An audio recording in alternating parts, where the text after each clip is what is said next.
Okay. So I said that there was a second thing that I wanted to talk about today, and this one is going to be kind of examples of asserting power, feelings, that type of thing, and how I'm seeing it. So, since yesterday, I found myself watching court videos, judges, the accused, and I was watching these interactions, and so sorry guys, I don't know why I'm feeling so tired. I'm just tired.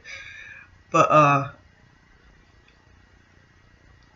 alright, so when you look at court cases, when the person is being accused of a crime that is so negative, makes you feel some type of way, murder, rape, like the big ones,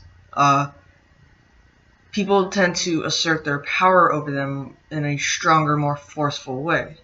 Okay, which is an understandable reaction. This person acted some type of way that was scary. They may do it again. Obviously, if they've done it, why wouldn't they do it again? So now we're going to assert power over them to make sure that this does not happen again.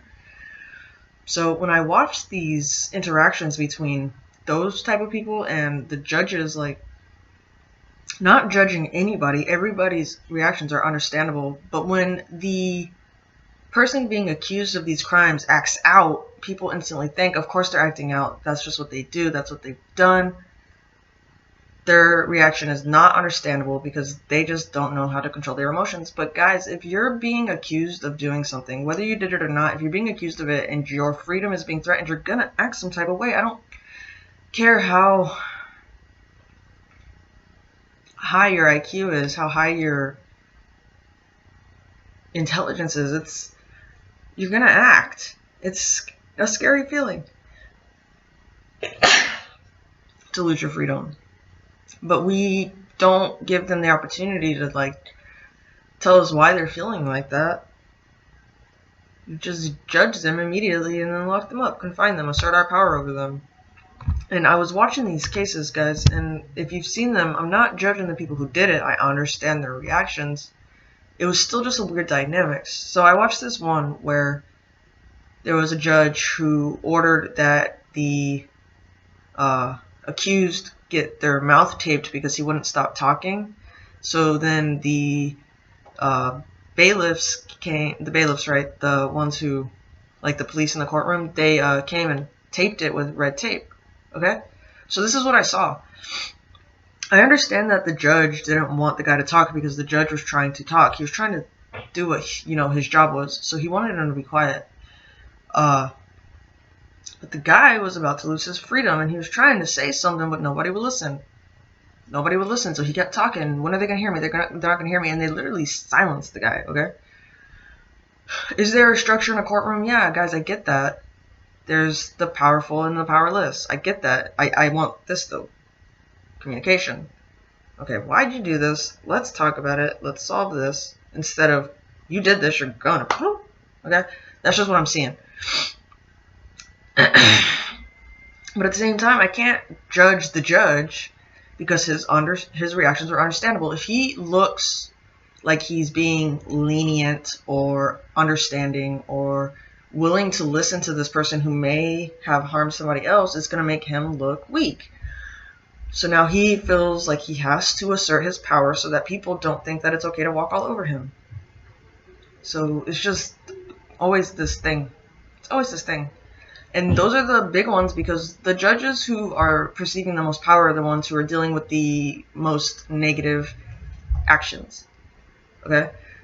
So the more negative the reaction, the more likely you are to feel some type of way about it. And the stronger your feelings are, the more dramatic your actions are going to be from all sides, guys. The judges, the accused. The stronger you feel, the stronger you react.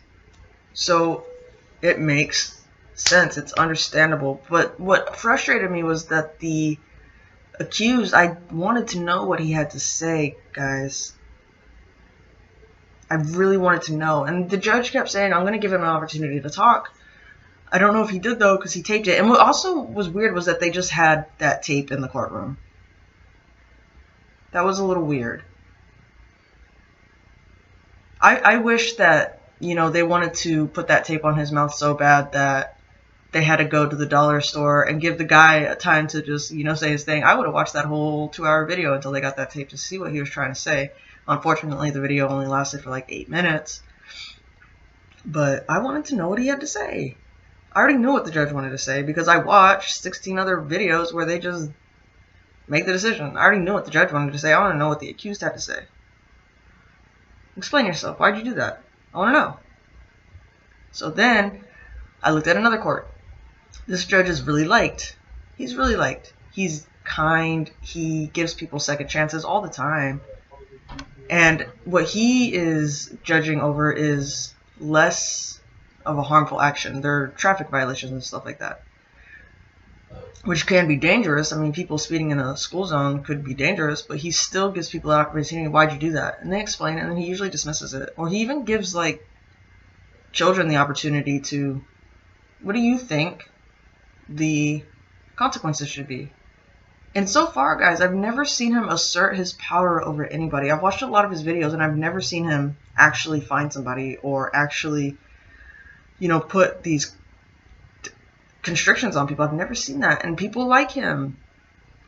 Now, if he got put in a situation where he had to do this with murderers and rapists, would he keep that same cool? I'm not sure, but seeing him, I think he could.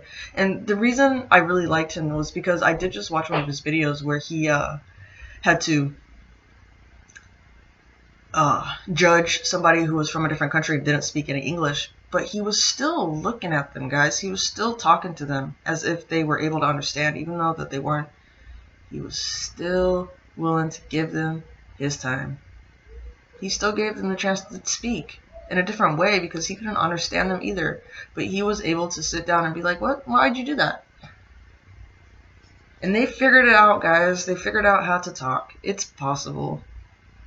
So I really liked that. Again, I have nothing against judges. I understand that the boundaries got so compacted because of our actions that now it's just like impossible to get around. I get that. I'm just asking that we start to take this down and move on. Make things a little better. This one I could have gotten more in depth. I am feeling tired today.